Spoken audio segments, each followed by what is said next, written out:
네, 소개 감사합니다. 안녕하세요. 라이카 학술 이호재입니다. 좋은 기회를 주신 불이하고 관심을 많이 가져주신 참석자 여러분들께도 감사드립니다. 라이카가 준비한 그 토픽은 형광현미경 기본부터 최신 기술 혁신인데, 어, 우선 다음과 같은 순서로 오늘 발표를 하고자 합니다. 1장에서는 기본 설명, 그리고 2장에서는 최신 기술, 그리고 3장에서 다시 기본 기술을 조금 설명드리고, 역시 최신 기술을 소개하고 마칠 겁니다. 오늘 생각보다 많은 분들이 모셨고, 그 다양한 분들이 오셨지만은, 최대한 비기너 분들이 이해하기 쉽도록 발표를 준비한 점 참고해 주시기. 먼저 형광현미경의 기본과 본인들이 촬영하실 장비에 따른 염색을 할 때 고려를 해야 될 사항에 대해서 설명을 할 겁니다. 누군가에게는 사실 이미 알고 있는 기초 내용이지만은 이제 연구를 시작하시는 누군가에게는 아주 중요한 기본 설명일 수도 있고, 1장의 설명을 잘 이해를 하셔야지 2장, 3장에 대해서 이해를 하시는 데 도움이 될 겁니다. 우선 이제 형광을 염색한 시료를 현배경으로 촬영한 것이고, 포칼라 염색으로 되어 있는 것을 보실 수 있습니다. 이러한 대부분의 형광 물질은 우리가 이제 어릴 때 사용하던 그런 야광하고는 좀 다릅니다. 밤에 불만 끈다고 해서 이런 물질들이 스스로 빛을 내는 것은 아니고, 어떠한 특수한 빛을 받았을 때 비로소 다른 빛을 뿜어내게 되는데, 예를 들어 가지고 파란색 빛을 이렇게 받으면 초록색 빛이 나오게 되고, 또 초록색 빛을 받으면 붉은색 빛이 나오게 되는 것이죠. 그래서 우리가 재물대 위에 관찰할 때 분명히 파란색 빛이 보이고 있는데 눈으로 볼 때는 초록색으로 보인단 말이죠. 혹은 재물대에는 분명히 초록색 빛이 조사되고 있는데 눈으로 볼 때는 붉은 색깔이 보일 수가 있는데, 이때 이제 우리의 중요한 용어가 시료에게 가하는 빛, 주는 빛이 익사이테이션이고 뿜어내는 빛이 에미션, 방출되는 빛이 에미션입니다. 우리가 관찰하는 빛은 에미션 빛만 보는 것입니다. 그래서 이 색상을 얻기 위해서는 파란색 빛을 조사를 했고 비로소 초록색 빛을 얻는 것이고, 붉은색을 얻기 위해서는 초록색 빛을 조사를 했었고 우리는 빨간색 빛을 얻는 것이죠. 그런데 제가 이제 한 가지 말씀드리고 싶은 거는, 파란색, 초록색, 붉은색이라는 그런 용어를 굉장히 이제 많이 사용하는데, 개인적으로는 이러한 용어가 사이언티픽하지 않다고 저는 생각을 하고 있어요. 그래서 예를 들면 이런 거죠. 파란색의 정의가 무엇이냐? 어디가 파란색이고 여기는 파란색이 아니냐? 초록색 경우에는 여기는 초록색이고 여기는 초록색이 아닌가? 여러 가지 용어가 있을 수 있는데, 어, 이제 표현을 이제 잘 해주시는 것이 사실은 중요합니다. 예를 들어서 이제 이 썸오피시에서 나오는 홈페이지에 들어가 보면 이런 다이 데이터베이스가 있어요. 예를 들어 이 물질은 알렉사 488이라는 물질인데, 데이터베이스를 보면 익사이테이션, 주는 빛이 495 나노미터이고 나오는 빛, 방출되는 빛이 에미션 515 나노미터라고 이게 나오게 되어 있죠. 그래서 우리가 보실 때는 495면 익사이테이션이고 에미션 515라는 정보를 얻을 수 있는데, 함께 제공되는 이 그래프를 읽으실 줄 알아야 됩니다. 495라는 것은 495 되는 피크 지점, 이 시점에서 가장 이 형광물질이 익사이테이션이 가장 되기 쉽다는 것이고, 그렇다고 해서 450이나 495를 넘어서서 익사이테이션이 되지 않는다는 건 아니죠. 효율이 제일 좋다는 게 피크가 여기 있다는 것이고, 방출되는 피크는 여기 지점, 꼭대기 지점, 여기가 이제 515가 된다는 소리입니다. 또 다른 예를 들어보면 알렉사 5 같은 경우에는 익사이테이션 피크가 이 지점이 되는 것이죠. 그래서 555의 파장을 조사를 하게 되면은 익사이테이션이 되고 비로소 나오는 방출되는 빛이 565가 된다는 것입니다. 비슷한 물질로 595가 있어요. 제가 설명드린 거는 555 알렉사 5와 알렉사 594가 비슷한 붉은색 계열이라고만 이제 생각할 수 있는데 사실 엄연히 다르다는 것이죠. 알렉사 594는 이런 그래프를 가지고 있습니다. 알렉사 594 경우에는 590에서 익사이테이션 맥시멈을 가지고 있는 것이고 618에서 에미션 되는 맥시멈을 가지고 있는 것이죠. 알렉사 594를 사용하기 위해서 기존의 형광현미경의 필터를 잘 확인을 해 보셔야 됩니다. 예를 들어 이 물질이 알렉사 5 전용, 붉은색 555를 조사하는 경우인데 나는 염색을 알렉사 594를 염색을 했단 말이죠. 그러면은 555의 파장을 조사를 하기 때문에 익사이테이션이 되기는 되는데 이 빛을 흡수하긴 하지만은 효율이 50%밖에 안 되겠구나라는 것을 알 수 있습니다. 한번 설명드릴게요. 우리가 익사이테이션 시키기 위해서는 붉은 색깔 계열의 빛, 초록 색깔 계열의 빛을 조사를 하는데 여기서까지 전체를 조사를 하는 게 아니고 우리가 선글라스를 끼고 하늘을 보면은 노란색으로 보이거나 파란색으로 보이듯이 특정한 빛만 걸러서 이제 보이게 됩니다. 그래서 걸러서 조사를 하게 되는데 알렉사 594의 물질을 염색을 해놓고 내 형광 물질은 로다민이라든지 TRITC, 그런 RFP 전용의 형광 필터를 사용하게 되면은 익사이테이션이 되기는 되지만 효율이 굉장히 낮다는 것이죠. 올바른 필터 큐브를 구성을 하셔야지 우리는 제대로 된 효율로 익사이테이션 시킬 수가 있습니다. 그래서 이렇게 익사이테이션 시키고 에미션 되는 것도 마찬가지예요. 비로소 튕겨 나오는 빛을 우리가 이제 에미션 되는 빛만 본다 그랬죠. 그 빛을 볼 때도 역시 필터를 사용을 해서 우리가 이 부분만 검출을 하게 되는 것입니다. 알렉사 555를 사용하지 않고 알렉사 594를 사용하는 결정적인 이유는 우리가 더블 스테이닝을 했을 때 그린과 레드를 더블 염색을 했을 때 겹치는 부위가 있기 때문에 우리가 알렉사 555 대신에 594를 많이 사용하는 경향이 있죠. 그래서 이해는 합니다만은 염색을 하는 것도 중요하지만 이 염색된 시료를 촬영할 때 본인의 장비가 과연 알렉사 594를 뒷받침해서 우리가 관찰할 수 있게끔 준비가 이미 되어 있는지 이런 걸 잘 판단해 주셔야 됩니다. 그래서 형광 물질을 구매를 하실 때 그냥 아무거나 구매를 하지 마시고 본인 장비에 맞는 형광 물질을 구매를 하시기를 추천을 드리고 형광 물질을 사시기 전에 이제 이런 유명한 회사에 가보면 데이터 시트가 다 있습니다. 그래서 이 데이터 시트에 있는 익사이테이션 피크와 에미션 피크가 어느 정도 돼 있고 내가 사용하는 이런 장비의 필터가 어떻게 레인지가 어떻게 되는지를 확인하시는 게 중요하다고 볼 수 있겠습니다. 형광 현미경 같은 경우에는 이렇고 공초점 현미경으로서도 역시 익사이테이션 에미션 원리를 이용해서 우리가 형광 촬영을 할 수가 있죠.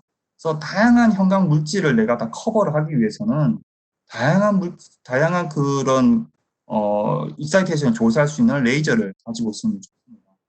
형광 현미경과 달리 공초점 현미경은 주로 이제 레이저를 사용하는데 형광현미경 같은 경우에는 붉은색 계열 혹은 그린색 계열의 488에서 490 정도의 브로드한 레인지의 그런 빛을 조사를 하는 반면에 공초점 현미경은 488에서 488, 487도 489도 아닌 488의 단일 파장의 레이저를 조사를 하게 되었습니다.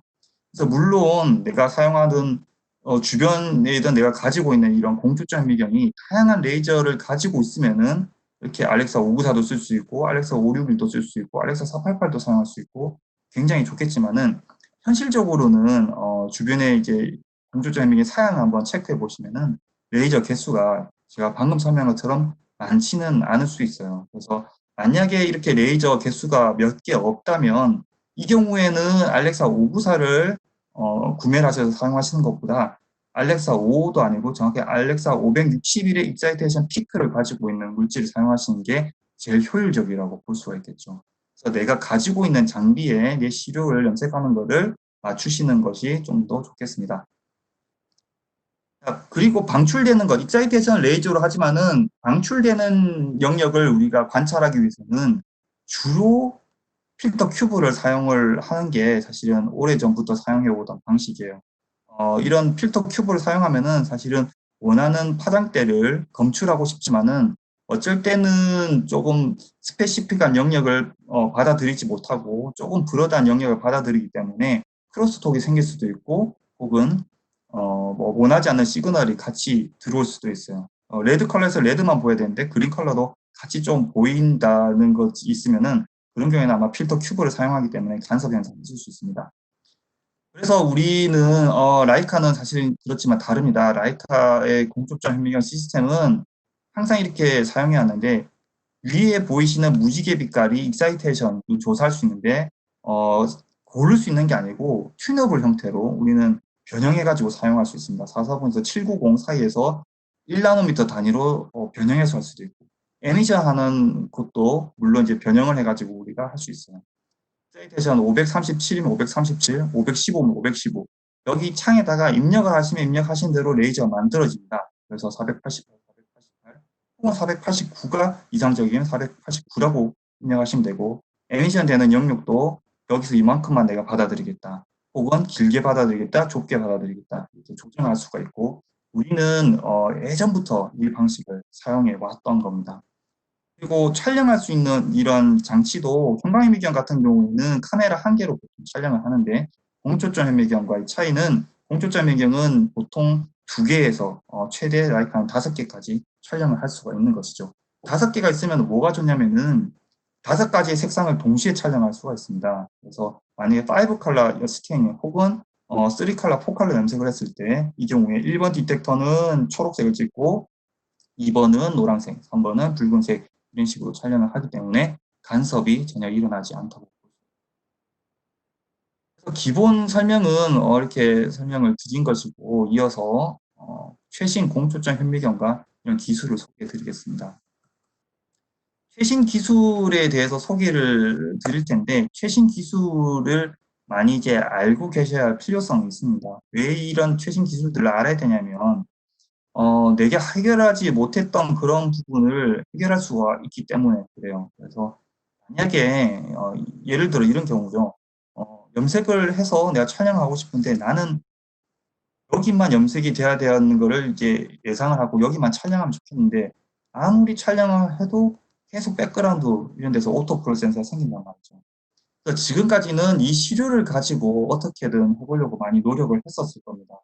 과산화수소에 담가보기도 하고 무슨 시약을 처리해보기도 하고 물론 효과가 어느 정도 있을 수 있지만은 완전 완벽한 그런 결과를 얻지 못했다면은 사실은 이런 신기술이 제가 소개할 신기술이 필요합니다. 오토 플로센스는 보통 어떻게 나오냐면은 익사이테이션을 시키자마자 에미션이 돼요. 트루 시그널은 익사이테이션을 시키고 조금 있다가 에미션이 되지만은 우리는 이 2가지를 구별해낼 수가 없습니다. 보통 구별하기가 힘듭니다. 왜냐면은 오토 프로센스는 익사이테이션 시키고 에미션 되는데 걸리는 시간이 1나노세컨드, 2나노세컨드 정도 걸리게 되고 트루 시그널은 익사이테이션 시키고 에미션 되는데 시간이 한 5나노에서 10나노세컨드 정도 차이가 나요. 되게 한 4나노에서 5나노 정도밖에 차이가 안 나기 때문에 이걸 구별하기는 현실적으로 힘들었던 게 지금까지의 기술이죠. 하지만 이 기술, 이런 거를 구별해낼 수 있다면 어떻게 될까요? 익사이테이션 되고 있는 게 있는데, 익사이테이션 되고 에미션 되는 것들이 다 다릅니다. 시간이 이제 다 다르게 되는데, 어떤 시그널은 익사이테이션 시키자마자 에미션 되는 거, 1나노세컨드라고 가정하고, 어떤 거는 익사이테이션 시키고 10나노세컨드 뒤에 에미션이 됐고, 우리가 이렇게 길게 익사이테이션 후에 에미션 되는 시간을 붉은색으로 표시를 하고 짧게 된 걸 파란색에 가깝게 표시를 한다고 칠게요. 그래서 익사이테이션 시키고 에미션 된 이 차이를 우리는 타우라고 부른다. 타우라고 부르고 X축, Y축, G축 이건 아실 거예요. 그리고 타임도 아실 거예요. 타임랩스로 우리가 촬영할 때 그걸 타임이라고 부르고 타우라고 하는 거는 단순한 타임이 아니라 익사이테이션 후에 에미션 되는데 걸리는 시간이라고 쉽게 생각하시면 될 것 같아요. 형광 라이프 타임이라고 볼 수 있는데 그걸 타우라고 부릅니다. 그래서 이 타우를 색상으로 표시를 하는 거죠. 그래서 기존에는 그냥 촬영하면은 붉은색이면 붉은색, 초록색이면 초록색, 그리고 다른 색상으로 그 그린 컬러는 그레이 컬러로 이제 보일 텐데 타우를 표시해서 이 장치를 켜게 되면은 우리는 픽셀마다 붉은색과 붉은색은 좀 긴 편이죠. 파란색은 짧은 편이고 이거를 구별해낼 수가 있는 거죠. 그래서 이러한 형태로 우리가 이미징을 하게 되면은 이미지를 컨트라스트를 줘서 이제 촬영할 수가 있고 이렇게 촬영할 수 있는 게 이제 라이카의 신장비입니다. 스텔라리스라고 하고 출시된 지 지금 한 일주일도 안 된 것 같아요. 지금 일주일도 안 됐는데 이런 공포칼 현미경을 이용하게 되면은 우리가 기존에 촬영했던 흑백으로만 촬영해서 우리가 머지했던 그런 이미지를 한 디텍터에서 한 가지 컬러의 디텍터에서 우리는 다양한 색상을 얻으실 수가 있어요. 우리가 플러스 버튼만 눌러가지고 디텍션을 하게 되면은 16가지 채널로 한 개의 디텍터 16가지로 이제 나눌 수가 있고 신기술이라고 볼 수 있겠습니다. 이런 타우를 이용한 기술은 왜 우리가 써야 하느냐? 방금 설명드린 이런 오토 플로센스 기능도 이제 사용하실 수가 있고 혹은 하나씩 설명드릴게요. 오토 프로센서도 할 수 있고, 이제 알렉사 555랑 알렉사 546 되게 비슷한 채널이죠. 이 두 개도 이제 분리를 할 수가 있습니다. 혹은 우리가 염색하지 않은 시료에서도 이제 암 조직이 있는 곳하고 정상 조직이 있는 곳을 라이프 타임을 이용해서 우리가 구별해낼 수가 있는 것이죠. 하나 이제 보면은 처음 설명드린 거는 이제 이겁니다. 기존의 공조점 현미경을 촬영을 하되 했더니 오토 플로레센스가 이제 강하게 이제 나와가지고 우리가 구별할 수 없었던 거를 타우 센서라는 거, 타우를 이용하게 되면은 백그라운드 부분은 익사이테이션 되자마자 에미션이 됐었으니 이 시그널들을 빼고 우리가 트루 시그널만 얻을 수가 있겠죠. 그래서 좀 더 진실에 가까운 시그널을 얻을 수가 있습니다. 혹은 이런 경우도 가능할지 모릅니다. 알렉사 488과 GFP. 우리는 지금까지 같은 초록색으로 불렸지만은 이게 같은 초록색이 아니라고 제가 일장에서 설명드렸죠. 비슷한 겁니다. 비슷하지만은 역시 타우라는 값을 이용하게 되면은 우리는 그린과 주황색으로 분리해서 볼 수도 있고 M체리의 알렉사 55, 알렉사 55와 알렉사 546도 우리가 채널로 분리를 해서 표시를 할 수 있습니다. 물론 이제 그린 컬러는 우리가 이제 슈도 컬러로 입힌 것이죠. 그린이라는 색상을 얻었고 붉은 색상을 이제 얻었다기보다는 두 가지의 색상을 두 가지 채널을 얻었는데 여기 이제 색상을 두 개를 달리 해서 우리가 컨트라스트를 줄 수가 있습니다. 혹은 이런 식으로 할지 모릅니다. 이제 염색을 형광 염색을 한 건 아니에요. 하지만은 이 시류에서는 오토 플루오레센스가 굉장히 발현이 많이 되고 있는 것이죠. 그런데 알츠하이머 이 질병 모델에서 보시면은 노말에서는 플락이 이제 보이지 않는데 알츠하이머 걸린 곳에서는 플락이 있는 곳에서 라이프 타임이 길고 짧음이 표현이 되면서 우리가 컨트라스트가 나오게 되는 것이죠. 그래서 진단 목적으로도 사용을 할 수 있는 것이 이미 많이 시작이 되고 있는 것 같아요. 자, 기존에 이제 이쁜 이미지 하나를 얻는 거는 당연한 건데 예전에는 이미징이란 게 그래요. 이제 뭐 하나 예쁜 이미지를 얻고 그걸 분석을 하고 우리가 리뷰어를 감동시키고 이랬던 거는 이제 기본이지만은 제가 방금 설명드렸었던 그런 한 이미지에서 어떤 거를 말하고 있는지 그런 펑셔널한 이미지를 나타내는 것도 굉장히 중요한 것 같습니다. 더불어서 물론 스텔라리스 우리 새로 나온 일주일도 안 된 새로 나온 이 친구는 당연히 이제 이쁜 이미지도 우리가 제공을 하고 있습니다. 어떤 식으로 이쁜 이미지를 얻어내느냐 우리가 일장에서 설명드렸듯이 익사이테이션 시키면은 이제 에미션 되는 시그널이 나오고 있고 우리는 이 에미션 시그널만 본다고 그랬죠. 이 에미션 시그널을 보기 위해서 형광 현미경 혹은 일부 과거의 공조점 현미경에서는 필터 큐브를 사용하고 있고 라이카에서는 필터를 사용하지 않는 스펙트럴 방식으로 우리가 촬영을 하고 있습니다. 형광 현미경에서는 이제 카메라로 촬영하는 거고 공조점 현미경에서는 주로 PMT라고 하는 디텍터 카메라는 정확하게 아닙니다만은 이런 검출 장치를 라이카 최대 5개를 이용해서 각 채널별로 우리가 촬영을 하고 있는 것입니다. 그래서 지금 공조점 현미경의 신기술을 설명하고 있으니까 이 공조점 현미경의 이 디텍터에 대해서 소개를 할 건데 결론부터 말씀드리면 라이카의 새로운 디텍터가 나왔어요. 새로운 디텍터가 나왔고 형광 물질을 우리가 촬영하기 위해서는 기존에는 공조점 현미경에서 PMT 혹은 가십 디텍터 이런 걸 사용을 하고 있는데 이 디텍터들이 사실은 효율이 그린에서의 효율이 다르고 레드에서 효율이 다르고 파레드에서 효율이 좀 달랐어요. 이런 그래프를 가지면서 이피션시가 이런 식으로 가지고 있는데 새로 나온 디텍터는 라이카 새로 나온 디텍터는 이러한 커브를 그리면서 디텍션을 하고 있습니다. 그리고 과거에 사용하는 PMT는 우리가 버렸고 기본으로 우리는 하이브리드 디텍터를 사용을 합니다. 이제부터 하이브리드 디텍터를 사용하는데 여기서 보시면은 500한 70부터 740 정도 사이에는 오히려 가십 디텍터 효율이 더 좋은 것 같아요. 그죠? 그래서 이런 거를 극복하기 위해서 우리는 어떻게 했냐면은 하이브리드 디텍터가 한 가지 종류만 이제 나온 게 아니고 세 가지가 이제 나왔어요. 세 가지가 이번에 나와서 유리한 영역대별로 각각 디텍터가 감지를 해가지고 촬영하는 거죠. 550 이하에는 하이브리드 디텍터 S라는 것이 여기로 촬영을 하고 여기서 여기까지 550에서 750까지는 하이브리드 디텍터 X라는 것이 촬영하고 파레드 쪽에서는 하이브리드 디텍터 R이라는 녀석이 촬영을 하게 되는 겁니다. 그래서 복잡하지 않을까 생각할 수도 있지만은 소프트웨어도 이미지 컴파스라고 하는 거 새로 이제 기술이 나왔어요. 그래서 그냥 드래그 앤 드랍을 한 뒤에 촬영을 하게 되면은 각 디텍터들이 각 레인지를 알아서 검출해서 최적의 효율을 밝히고 제공을 하게 돼요. 그래서 또 새로운 그런 형광 물질들이 항상 이제 많이 개발이 되고 있죠. 그래서 650 이하의 이후에 나오고 있는 파레드 쪽의 영역의 그런 디텍션도 우리는 앞으로 자유롭게 할 수 있어요. 은근히 생각보다 이제 제가 돌아다니면서 보면은 많아요. 이제 그린 레드 요 정도 촬영한 블루 그린 레드는 기본이고 그 이상의 이후에 있는 670, 660, 700 이상 되는 형광 물질을 구축을 하려고 하는데 촬영할 수 있냐라는 그런 질문들이 이제 많았었는데 촬영할 수 있죠 이제는. 그리고 두꺼운 조직 촬영 시 고려해야 할 점과 라이카 기술 소개를 한번 해보겠습니다.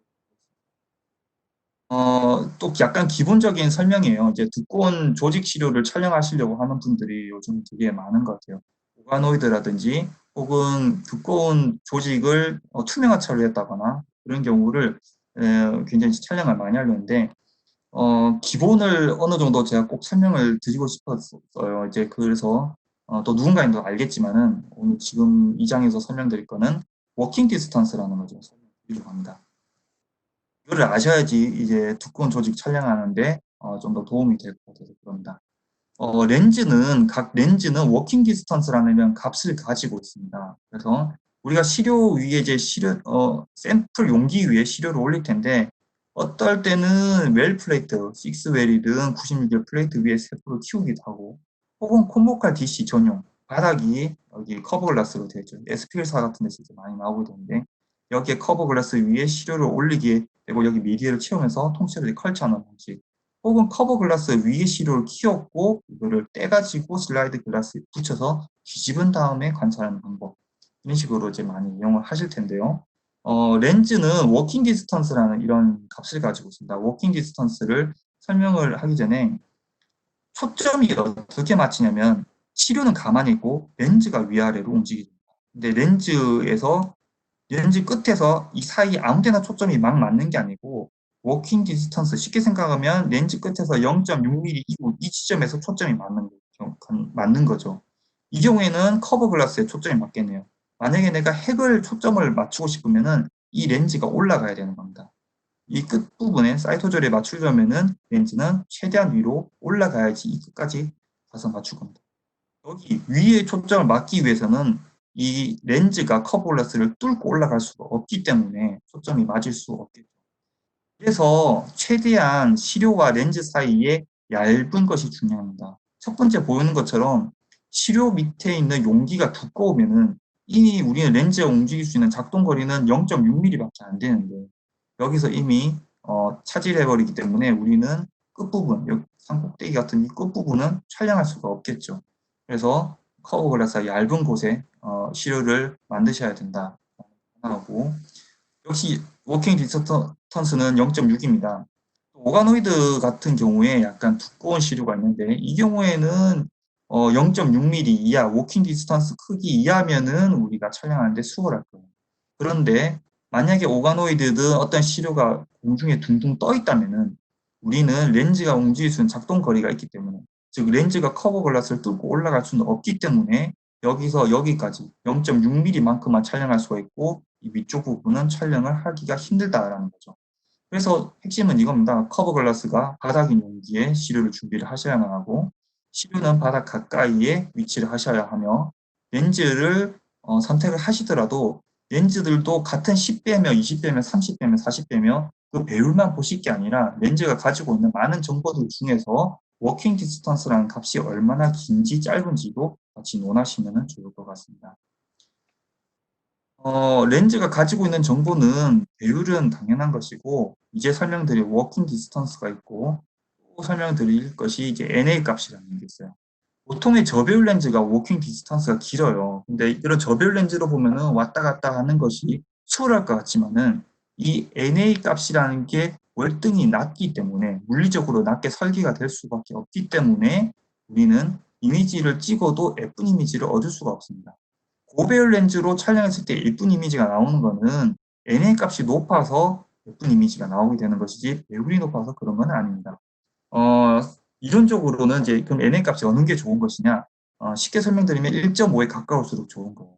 0.3, 4 이 정도 되면 좀 낮을 수 있고 더 낮은 것도 막 0.1 뭐 이렇게 되는 것들도 있죠. 그래서 그 제조사에 보시면은 요청하시면은 렌즈 배율과 많은 정보들이 있어요. 이 정보를 보시면 이제 앞으로 렌즈를 보실 수 있는 이런 눈이 생기겠죠. 예를 들어 40배 렌즈가 다 똑같은 40배 렌즈가 이제 아니라는 것들도 확인을 하시면 좋을 것 같고 또 제조사마다 그 NA 값이 제조사마다 이제 배율이 또 달라요. 라이카에서 제공하는 20배 렌즈하고 타사에서 제공하는 20배 렌즈하고 볼 수 있는 시야각도 다르고 또 NA 값도 만약에 0.7이라고 해도 라이카에서 제공하는 0.7하고 다른 제조사에서 만든 0.7하고 좀 다를 수가 있습니다. 그래서 같은 제조사 내에서 이것들을 보시면서 렌즈 배율 대비 NA 값이 얼마인지 워킹 디스턴스가 얼마인지를 보시면 제일 좋겠죠. 가장 좋은 렌즈는 사실은 이런 거예요. 이상적인 거는 저배율로서 넓게 보시면서 NA 값은 엄청나게 높은 거죠. 그래서 저기 인공위성 같은 데서 만약에 넓게 보는데 확대를 해도 깨지지 않는 그런 것이 좋겠죠. NA 값에 대해서 좀 더 설명을 드리겠습니다. NA 값은 해상도를 결정 짓고 1.5에 가까울수록 되게 좋은 거라고 그랬는데 해상도라는 거를 먼저 설명드리면 이런 거예요. 이게 지금 선들이 이렇게 있는데 한 개, 두 개, 세 개, 네 개, 여기는 좀 더 되게 촘촘해서 확대를 했어요. 현미경 확대를 했더니 여기 또 비로소 세알릴 수 있지만은 여기 너무 가까이 붙어 있어서 뿌옇게만 보이지 몇 개인지 나눌 수가 없는 거죠. 그래서 이 나눌 수 있는 값이 이 거리가 어느 정도 떨어져 있어야지 우리는 이 선이 두 개였구나 혹은 이 점이 두 개였구나 분리가 되어 있었구나 하고 이제 알 수가 있는 겁니다. 이 D라는 값이 어떤 식으로 해서 계산이 되냐면은 이 곱하기 NA와 람다 파장입니다. 파장은 우리가 아까 488 혹은 55 배우셨죠. 그래서 짧은 파장대일수록 우리는 이 분자가 작을수록 D값이 작아지니까 D값이 작다는 요 사이 거리가 작은 것도 우리가 두 개로 분해를 해서 볼 수 있다는 뜻이죠. 일단 이 파장대역이 짧을수록 좋습니다. 물론은 그린 계열의 파장에 그린 계열의 형광물질을 사용하시는 게 레드 계열의 형광물질을 사용하신 것보다 더 선명하고 쨍한 그런 밝은 그런 선명한 이미지를 얻으실 수 있다는 거죠.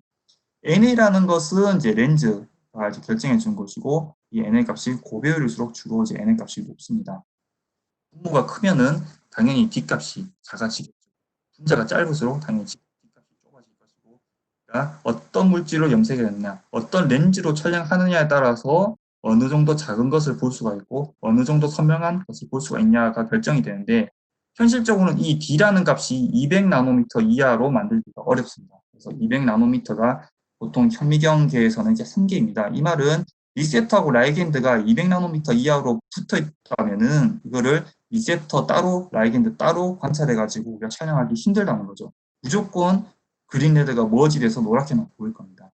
그래서 이거를 극복할 수 있는 게 바로 들어보셨겠지만 슈퍼 레졸루션입니다. 이 레졸루션을 극복을 한 거죠. 그래서 라이카에는 라이트닝이라고 하는 제품이 있어요. 작년부터 저희가 웬만한 고객분들이 공조점 회경을 하시면은 이 슈퍼 레졸루션을 저희가 이제 드리려고 하고 있고 올해도 많은 분들께서 관심을 많이 가져주셔서 올해도 힘입어 가지고 슈퍼 레졸루션을 이제 드리려고 하고 웬만한 뒤에 드리려고 하고 있습니다. 라이트닝을 이용하면 이제 120 나노미터의 해상도를 가질 수가 있습니다. 아무리 확대를 해도 이 두 개가 여기 선이 구별돼서 이제 보인다는 거죠. 여기에 스테드라는 기능을 더하게 되면은 무려 30 나노미터 정도까지 볼 수가 있고 오늘은 슈퍼 레졸루션 이야기를 하는 건 아니니까 다음에도 기회가 되면 슈퍼 레졸루션에 대해서 다시 설명드리면은 두꺼운 조직을 촬영하기 위해서는 워킹 디스턴스가 긴 거, 그리고 NA 값이 높은 거 이런 렌즈를 사용하시면은 굉장히 이렇게 장비는 준비가 되어 있고 여러분들께서 시료를 어떤 걸 또 준비를 하셔야 되냐면은 조직 자체가 유리처럼 투명하면은 익사이테이션 되는 빛이 들어가기 쉽고 에미션 돼서 나오는 빛이 검출하기가 쉬워요. 그래서 생체 조직 투명화를 해주시면 좋은데 생체 조직 투명화를 이제 모르시는 분들도 있을 수 있어서 간단하게 설명드리면은 몇 년 전부터 이제 많은 논문들이 나왔어요. 그래서 이런 기법을 이용하면은 조직이 투명하게 된다. 유리처럼 투명하게 되기 때문에 우리는 빛을 좀 더 깊고 좀 더 우리는 검출하기 쉽다. 이런 설명이죠. 굉장히 이제 유명한 논문이고 네이처지 한국의 과학자께서 논문을 이제 냈죠. 이 논문에도 보면은 엄청나게 많은 두께, 3mm, 4mm 정도 되는 두께를 이 라이카 현미경으로 촬영한 것을 보실 수가 있어요. 대단한 논문이고 한번 기회 되시면은 꼭 읽어봐 보시면은 이런 렌즈, NA 값도 높고 워킹 디스턴스가 깊은 이런 렌즈를 촬영하시게 되면은 두꺼운 이미지도 우리가 촬영할 수가 있다라는 것이고 더군다나 시료는 투명화되면 더 좋겠다. 결론이고 투명화시키는 방법은 많은 논문들이 있겠지만 제가 앞서 설명드린 논문하고 이 리뷰 논문입니다. 이거는 이제 하버드에 있는 바이오 이미징 센터에 있는 센터장이십니다. 이분도 이제 리뷰 논문을 내서 여러 가지 다양한 방법의 그런 투명화 방법에 대해서 이제 논평을 해놓고 이제 비교를 해놨어요. 어떤 것이 장단점이 있고 이런 걸 설명해놨고 이런 것도 지금 사실 시간이 많이 없으시다면 국내에서 이제 상용화되어 있는 이런 회사들이 있으니까 이 회사들에게 문의를 해보시면 괜찮을 것 같습니다. 자, 이제 우리는 생체 조직은 투명화되었으니 지스택을 콩보칼 같은 걸 이용해서 지스택을 촬영을 하면 되는데 익사이테이션 시키고 이제 에미션 되는 게 형광현미경이면 공초점 현미경이 다른 게 이 끝단에 초점면만 맞는 피놀이라는 구멍을 통과한 것만 우리가 촬영을 하게 됩니다. 그래서 이 점들을 모아서 우리는 하나의 이미징을 찍는 게 보통의 공초점 현미경에서 촬영하는 방식이죠. 그래서 초점이 맞는 면만 촬영하니까 우리는 3차원 이미지 G스택을 할 수는 있지만은 문제는 뭐냐면 시간이 조금 걸리게 돼요. 보시면은 위에서 밑으로 이렇게 계속 끊임없이 내려오고 있는 거죠. 이게 바로 이 픽셀들을 모으고 있는 겁니다. 이 픽셀들을 모으는 거에 따라 해당도도 결정이 되는데 가로 512개, 세로 512개 점을 모으면은 512, 1024, 1024 이런 픽셀들을 모아서 우리는 하나의 이미지를 만들 수 있습니다. 이 포인트 스캐닝을 통하면은 시간이 이제 약간 느려질 수가 있는데 그래서 라이카에서는 아이디어를 생각하는데 이 피노를 과감히 이제 없애버리는 거예요. 없애버리고 그냥 일단 한번 지스택을 촬영을 해보자. 그래서 촬영하면 어찌 되느냐 예상하다시피 피노를 통과해서 초점이 안 맞는 건 걸렀어야 되는데 초점이 안 맞는 영역까지 다 지금 촬영이 되게 되는 단점이 생기게 되는 거죠. 그래서 이 경우에는 우리가 어떻게 이제 개선을 할 수가 있느냐 다양한 이제 방법이 있어요. 우선은 컴퓨테이셔널 클리어링이라는 이제 방법을 소개시켜 드리고 싶은데 이 방법을 통하면은 우리가 초점이 안 맞는 영역, 이 지금 붉은색으로 보시는 이 영역들을 제거를 하고 우리가 그린 컬러로 맞는 이 영역들만 남겨서 우리가 이미징을 할 수가 있습니다. 일단은 전체를 다 촬영을 한 거예요. 전체 다 촬영한 다음에 위아래 초점 안 맞는 거를 디텍션을 하는 거죠. 예, 소프트웨어를 처리하는 것 같지만은 일단은 처음에 사이언티픽 시모스 카메라에서 우리가 이제 인텐시티 외에 많은 정보들을 가지고 옵니다. 그 정보를 가져와서 초점과 이 빛이 퍼지는 정도와 이런 것들 다 계산해 가지고 이 부분만 이제 남기게 되는 거죠. 이게 특허가 걸려 있죠. 그래서 로우 데이터는 이렇게 되어 있는데 여기서 초점이 안 맞았던 영역, 붉은색으로 표시됐던 영역을 빼고 우리는 2에 가까운 리얼 데이터를 얻어보는 게 할 수 있고 이 방법을 사용하게 되면 공초점 못지않은 이미지를 얻으면서 속도는 굉장히 빠르게 얻을 수가 있습니다. 결과는 이렇게 돼요. 이게 G스택 찍는 속도인데 1분에 무려 1000장 이상 가능하게 되는 거죠. 그래서 우리는 포인트 스캐닝을 하는 작업이 없기 때문에 이런 속도로 우리가 찍을 수가 있습니다.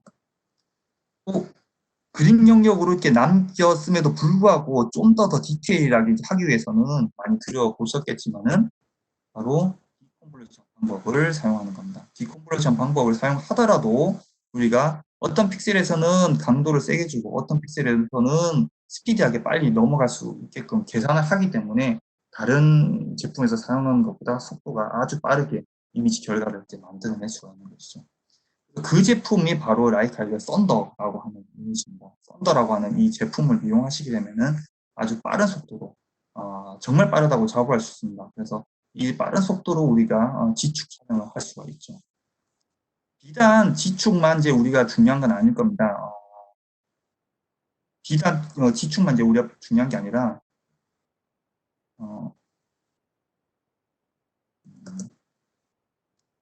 Y축으로 우리가 촬영을 더 빠르게 하고 나면은 우리가 전체 이미지를 얻으실 수가 있습니다. 그래서 이 전체 이미지를 얻으면은 우리는 슬라이드 스캐너처럼 우리가 이미지를 분석을 할 수 있고 빠르게 촬영하고 난 다음에 우리가 이미지를 분석하는데 좀 유용하게 쓸 수가 있겠죠. 그래서 촬영하고 난 뒤에 여기를 우리가 원하는 곳을 오려서 사용하실 수도 있고, 물론 공초점 현미경에서도 이 기능을 할 수 있지만 시간이 오래 걸리지만 100장 촬영하는데 되게 한 몇 초밖에 안 걸리게 됩니다. 또 다른 예로 지금 이 촬영하는 거는 슬라이드는 아니지만은 하이 컨텐츠 같은 96일이라든지 3840 이거 촬영할 때도 지금 3분 30초로 걸리죠. 지금 한 개 웨일, 90개 웨일이 있는데 한 개 포지션을 10개 G스택으로 촬영하고 각 장당 3개의 컬러를 촬영하고 있죠. 뭐 굉장히 이제 빨리 촬영한다고 볼 수가 있는데, 정리하면 이렇습니다. 96개 웨일에 한 포지션씩 촬영하면은 40초가 걸려요. 근데 이 한 개인데 3개의 형광 채널을 촬영하는 블루그린 레드 3개의 형광 채널 촬영하게 되면은 40 곱하기 3인 120초가 걸리는 게 아니고 6초밖에 차이가 안 나죠. 여기다가 포지션 5개까지 한다고 하면 2분 17초가 걸리는데 여기서 3개 형광 채널을 하게 되면 곱하기 3이 아닌 몇 초밖에 차이가 안 납니다. 이것도 이제 신기술이라고 볼 수 형광을 바꾸는 속도가 이런 식으로 바뀌게 됩니다. 굉장히 빠르게 우리는 패스트 필터 휠이라는 걸 사용을 해서 블루그린 레드, 빠르게 블루그린 레드 굉장히 빠른 속도로 CFP, YFP 다양한 방법의 그런 필터를 우리가 삽입할 수 있기 때문에 우리가 빠른 속도로 촬영할 수가 있죠. 그래서 많은 이미지들이 썬더라는 제품을 찍은 많은 이미지가 있는데 브릭 그 이미지 갤러리가 있어요. 넷박스 이번에 오픈한 거기에 이미지 갤러리를 한번 참고해 보시면 패스트 G 스태킹 조직은 투명하고 렌즈도 워킹 디스턴스도 길고 그다음에 NA 값도 높고 이제 빨리 촬영을 하기만 하면은 우리가 수십 장, 수백 장을 빨리 촬영하면 좋은데 촬영할 수 있는 또 다른 방법 중 하나가 바로 이제 그 유명한 라이트 시트를 이용하는 겁니다. 라이트 시트에 대해서 간략하게 설명드리면 기존의 형광 현미경이든 공초점 현미경은 익사이테이션 시키고 에미션 되고 우리 이제 에미션 되는 것만 본다고 그랬죠. 익사이테이션은 보지 않아야 되고 이제 에미션만 보는데 피놀로 이제 걸러서 우리는 서피스만 촬영을 하든지 핵 부분만 촬영하든지 핵 따로 찍고 서피스 따로 찍고 이렇게 촬영할 수 있었는데 라이트 시트란 거는 익사이테이션 시키는 빛을 옆에서 쏘는 거예요. 옆에서 G스택의 이미지 두께만큼 굉장히 얇게 이제 쏘는 거죠. 그래서 한번 촬영을 하고 우리가 또 촬영하는 거죠. 그래서 이제 렌즈들은 가만히 있고 빔도 가만히 있는데 시료가 이번에는 움직이는 겁니다. 초점을 잡기 위해서 이번에는 렌즈가 움직이는 게 아니고 시류가 이 사이를 지나가면서 우리가 촬영할 수 있죠. 애니메이션 하나를 보시면은 이해하기 쉬울 수 겁니다. 이렇게 라이트 시트를 만들어요. 라이트 시트 그리고 이 시트 사이로 시류가 지나갈 겁니다. 라이트 시트 지나는데 시류가 지나가게 되면은 바로 스캐닝 없이 바로 G스택을 테스트하게 얻으시면은 이미지는 이런 식으로 얻어지게 됩니다. 투명화시킨 시료이고 3차원으로 우리가 영상을 이제 보실 수 있는 툴이라고 볼 수 있겠습니다. 라이트 시트가 그렇게 할 수 있는 것이고 라이트 시트는 라이카의 라이트 시트는 콤보카라고 라이트 시트를 동시에 사용할 수 있습니다. 이게 아주 큰 장점이죠. 라이카에서는 가능하게 되고 기존에 가지고 계시는 라이카 콤보칼 보유자들께서 관심이 있다면은 이 부분을 바꿈으로써 라이트 시트를 쓰실 수가 있어요. 그래서 업그레이드가 가능하게 되고 물론 지금 새로 출시되었다는 U 콤보칼, 새로운 콤보칼 일주일도 안 됐다는 그 스텔라리스라고 하는 그 친구에게도 당연히 업그레이드가 가능하게 됩니다. 자, 그런데 제가 지금까지 설명드린 게 시류가 이제 투명하면 좋겠고 NA 값도 높으면 좋겠고 워킹 디스턴스도 높으면 두꺼운 조직을 찍는 게 좋겠다인데 만약에 시료가 정말 투명하기 만들기도 어렵고 투명하지가 않더라면 어떻게 해야 되느냐? 해결책은 이제 멀티포톤 현미경을 사용하는 겁니다. 왜 그러냐면은 멀티포톤 현미경은 장파장 대역의 빛을 사용을 하기 때문이라고 쉽게 설명을 드리겠습니다. 장파장 대역의 이런 빛을 사용하게 되면은 왜 두꺼운 이미징을 할 수가 있냐? 화장대 아까 이제 다 아시죠 이제 익사이테이션 시킬 수 있는 빛과 이제 에미션의 빛이 있는데, 단파장대가 이제 여기 있고 장파장대가 이제 여기 있는 거죠. 그래서 주로 장파장대역이 침투력이 강합니다. 침투력이 강해서 조금이라도 더 깊게 우리가 들어가. 투포톤이나 멀티포톤이 아니더라도 일반 공조점 현미경 이미징 할 때도 우리가 두꺼운 조직을 촬영하기 위해서는 장파장대역으로 이제 염색하시는 것을 조금 더 추천드립니다. 장파장대역에서 이 빛의 침투력이 좀 더 강한 거는 우리 일상생활에서도 이제 보실 수가 있어요. 바로 이제 노을인데 빛이 저녁에 해가 멀어져 가지고 분광이 되게 되면은 블루나 그린, 옐로우 이런 것들은, 이런 파장대역은 우리 눈까지 오는 도중에 구름에 가려져서 이제, 분해가 된다거나 산란이 된다거나 수증기에 의해 가지고 산란이 된다거나 이제 눈까지 도달하기가 힘들어요. 하지만은 눈까지 최종 도달한 거는 이런 파레들, 적외선이 우리 눈까지 오기 때문에 붉은 빛만 살아남아서 보이는 거죠. 그래서 적외선 치료기도 같은 원리로 우리가 이제 허리가 아플 때 사용하는 것도 같은 원리라고 볼 수가 있겠습니다. 그래서 장파장대역을 사용하는 이제 멀티포톤을 사용하시면은 굉장히 유리하고, 라이카의 멀티포톤은 또 달라요. 라이카의 멀티포톤은 보통의 라이카가 아닌 멀티포톤들은 이런 촬영하고 있는 장비가 필터 큐브를 사용하는 게 현실적인 지금 한계인데, 라이카의 멀티포톤은 우리가 필터가 없는 상태로 촬영할 수 있는, 원하는 파장대를 만들어 가지고 우리가 촬영할 수 있는 특징이라고 볼 수 있습니다. 물론 제가 앞서 설명드린 타우 센서라는 것도 이제 설명을 같이 이제 우리가 사용할 수가 있습니다. 그래서 지금 이제 거의 설명을 다 끝났는데, 라이카의 제품군 정리하고 질문 있으면 질문 받도록 하겠습니다. 두꺼운 조직을 촬영하기 위해서는 우리가 이제 시류가 이제 투명하면 좋겠고, 워킹 디스턴스나 그런 것도 중요하고 한데, 빨리 촬영하기 위해서는 이제 썬더라는 제품이 있고, 혹은 라이트 시트, 콤보카가 같이 사용할 수 있는 라이트 시트를 사용을 하는 것도 방법이고, 그리고 또 하나 방법은 멀티포톤을 사용하는 것도 시류를 촬영하는 방법이에요. 그리고 잠깐 이제 하나 설명 또 드리면, 장비는 장비고 시료를 만드실 때도 투명화 시키는 것 이상으로 또 중요한 게 염색이에요. 이 시료는 투명화 되었지만은 형광 물질이 안쪽까지 깊숙이 들어가지 않았다면 촬영할 준비는 다 되었지만 우리가 촬영을 할 수가 없겠죠. 그래서 형광 물질을 잘 촬영하는 것도 중요한데, 형광 물질을 잘 침투시키는 방법은 다양한 방법이 있겠습니다만, 이제 상용화되어 있는 방법도 사용화되어 있는 물질을 사용하는 것도 방법일 거고 여러 가지가 있겠지만은, 일단은 그 형광 물질을 고농도를 사용하시는 걸 추천을 드리고, 인큐베이션 타임도 좀 실온에서 1시간 뒀고 4도씨에서 오버나잇, 그렇게 그 정도로 해가지고는 안 될 것 같아요.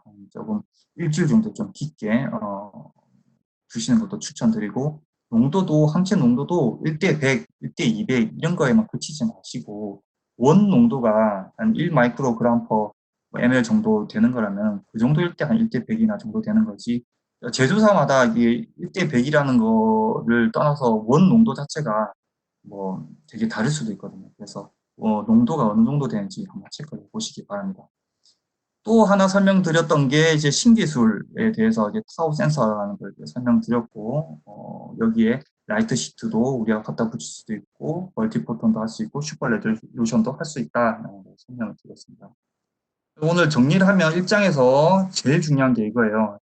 익사이테이션이 무엇이고 에미션이 무엇이냐. 이거는 이제 지금 과학을 시작하시려는 분들에게는, 그리고 더군다나 이미징을 하시려는 분들에게는 꼭 한번, 오늘 제 설명이 좀 부족하셨다면 한번 더 찾아보셔서 좀 더 정확하게 알고 가시면 좋겠고, 또 이미징을 하시는 분들이 중요한 게 배율 이상으로 중요한 것들이 NA 값하고 워킹 디스턴스도 중요하다. 그리고 이런 장비가 준비된 상태에서 여러분들께서 시료와 준비를 하시려면 투명화시키면 두꺼운 조직을 촬영하는데 좀 더 좋겠다는 거 하고, 두꺼운 조직을 촬영하기 위해서는 G스태킹을, 공초점 현미경이든 어떤 현미경이든 G스태킹을 해야 되는데, 공초점 현미경은 한참 걸리게 돼요. 한 500장, 600장 촬영하려면 한 5시간, 7시간 걸릴 수 있어요.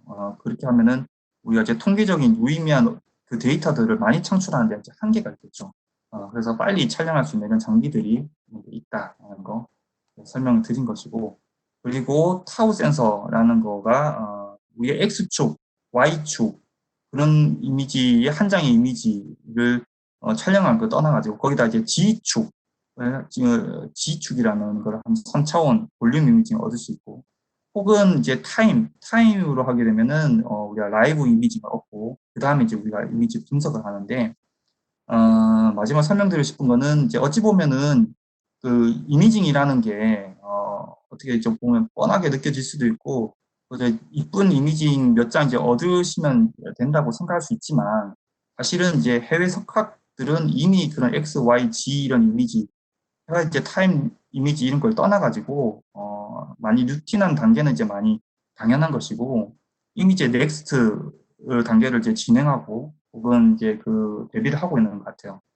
그래서 이제 과학에 있어가지고 이제 아이디어라든지 그 아이디어를 검증하고, 그리고 연구라는 것이 이제 누가 먼저 트렌드를 이끌어 가느냐 이런 한 끗 차이의 싸움이라고 제가 이제 학위를 할 때 지도 교수님께서 늘 강조를 하셨었는데, 그래서 이제 신제품들이 가지는 이런 신기술에 대해서 늘 좀 관심을 가져주시면 좋겠다는 걸 부탁을 드리고 싶고, 그래서 우리 라이카 코리아는 한국 과학자들에서 트렌드 팔로우가 아니고 트렌드 리더가 하는데 이제 많은 도움을 드리면서 보답을 하고 싶습니다. 이제 설명은 이제 끝났고 끝까지 이제 경청해 주셔서 감사드리고, 오늘 발표에 대해서 궁금한 점 있으시면은 질문 부탁드리며, 여기서 혹시 뭐 발표하기 좀 그러시면은 여기 제 이메일 있어요. 여기다가 이메일 보내주시면은 제가 또 성심성의껏 답변 드리도록 하겠습니다. 감사합니다.